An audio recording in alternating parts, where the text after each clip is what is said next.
रंगदेवतेला सादर प्रणाम. ज्ञानवंतिनी विद्यालय चाकण सादर करीत आहे नाट्य वाचन स्पर्धा. काही झालं तरी थांबायचं नाही. दिग्दर्शक श्रीमती माळी अर्चना मॅडम, लेखक श्रीमती उर्मिला कोमल मॅडम.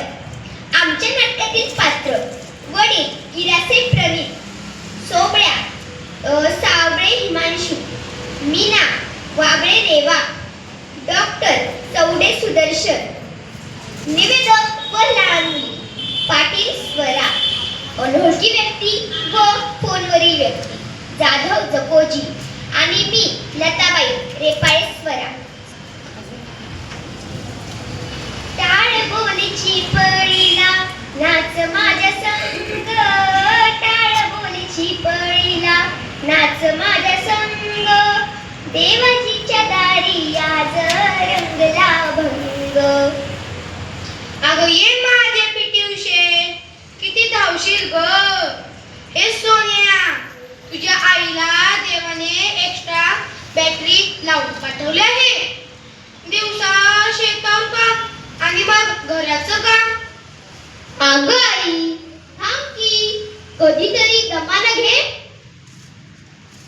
आई, अव आकाशातला सूर्य सुद्धा रात्री आराम करतो.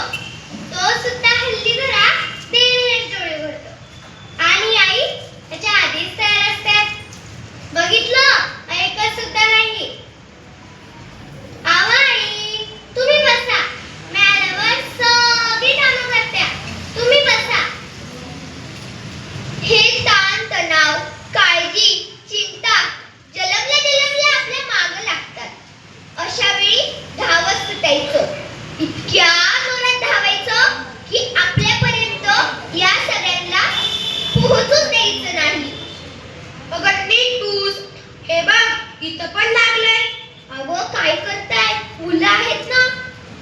सोनिया, नशीब तू आणि मी आपण सिक्युरिटीत काम करतो. आपलं काम बसल्या जागेवर असतं.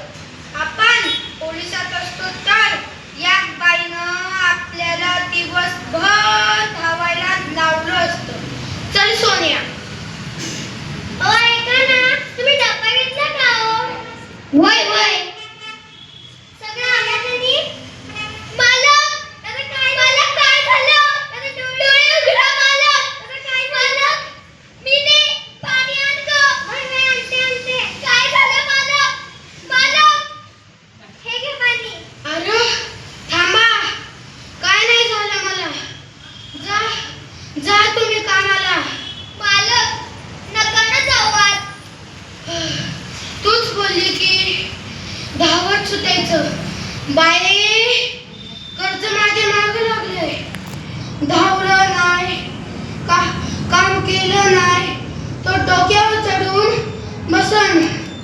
सोनिया, पोरी तुम्ही वा पुढं. मी आलोच. आव पण. अरे वा पुढं. चल गं, होय.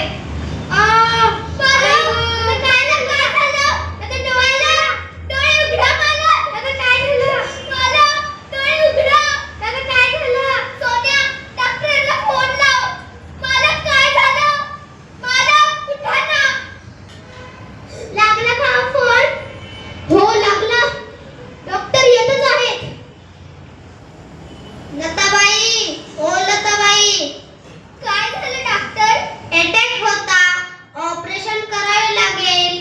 ऑपरेशन करायचे 50,000 आणि MRI करायचे 5,000 द्यावे लागतील. त्याशिवाय ऑपरेशन नाही होणार.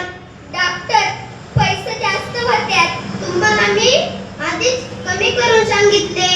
आता नाही होणार. मला कळवा, येतो. काय काय बोलले डॉक्टर? काय नाही, आराम करायला सांगितलाय. ते बीपी जरा हाय झालेला, बाकी काय नाही. अटॅक होता. ऑपरेशनचे 50,000 आणि MRI चे 5,000 दिल्याशिवाय ऑपरेशन नाही होणार. माहित आहे मला. सिक्युरिटीत काम करतो मी. काम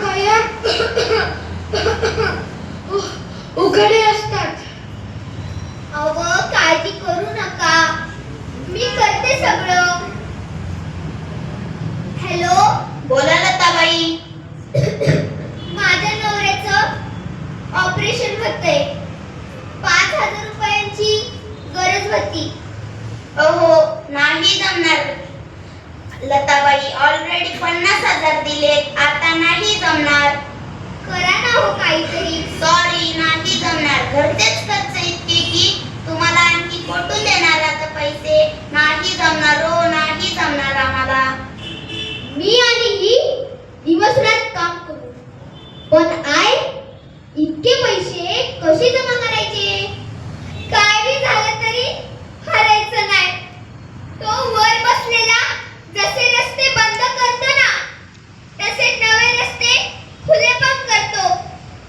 आणि रस्ता चालल्याशिवाय दिसत नाही, कारण तिथंच असतो रस्ता. चालायचं आपण असतो. मावशी, ए मावशी, अगं बघ ना काय हाय. काय रे हे फेकून दे. अरे का फेकलं, काय ते सांग. अरे सांग तरी. आपल्या कामाचं नाही ते.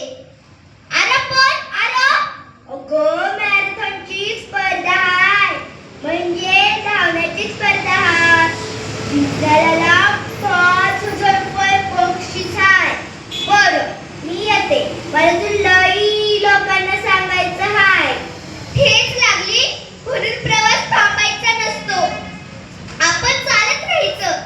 मार्ग आपोआप दिसतो. अगं पण तू या वयात धावणार कसं. आठवतंय का. अगं धावत्या एसटीला पकडायची म्या, आणि तुम्ही नंतर मागणं यायचा आणि म्हणायचा, अगं ये माझे पीटी उषा. किती धावशील. आता 30 पीटी उषा धावणार. माणसाच्या पायात दम असला की कोणासमोर हात पसरायची वेळ येत नाही. तुमची पीटी उषा धावणार बी आणि जिंकून बी येणार. ही म्हाताऱ्यात काय धावायची. आई 5,000 रुपयासाठी का करतेस. अहो श्वास लागलाय त्यांना. अर्धे अंतर पार झाले आहे. या स्पर्धेत उत्साहाने धावणाऱ्या आजी स्पर्धा जिंकल्या नाही, तरी सुद्धा त्यांच्या जिद्दीला, उत्साहाला सलाम. नाही होणार, नाही होणार माझ्याच्याने. नाही धावू शकत मी. ओय माझी पीटी उषा. ठेच लागली की वाटा बदलायचे नसत्यात. आपण धावत राहायचं. मार्ग आपोआप दिसतो. म्या धावणार. म्या धावणार बी आणि जिंकणार बी.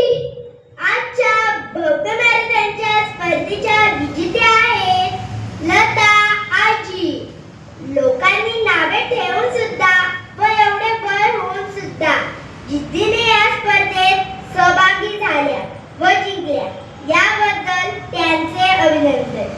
मी लता आजींना विनंती करतो की त्यांनी व्यासपीठावर येऊन सन्मान स्वीकारावा आणि 2 शब्द बोलावेत. बक्षिसाबद्दल धन्यवाद साहेब. पण साहेब मी काय बोलणार. हा फक्त एक ध्यानात ठेवा, जिद्द असेल तर मार्ग दिसतो. खचून जाऊ नका. नेटानं उभं राहा.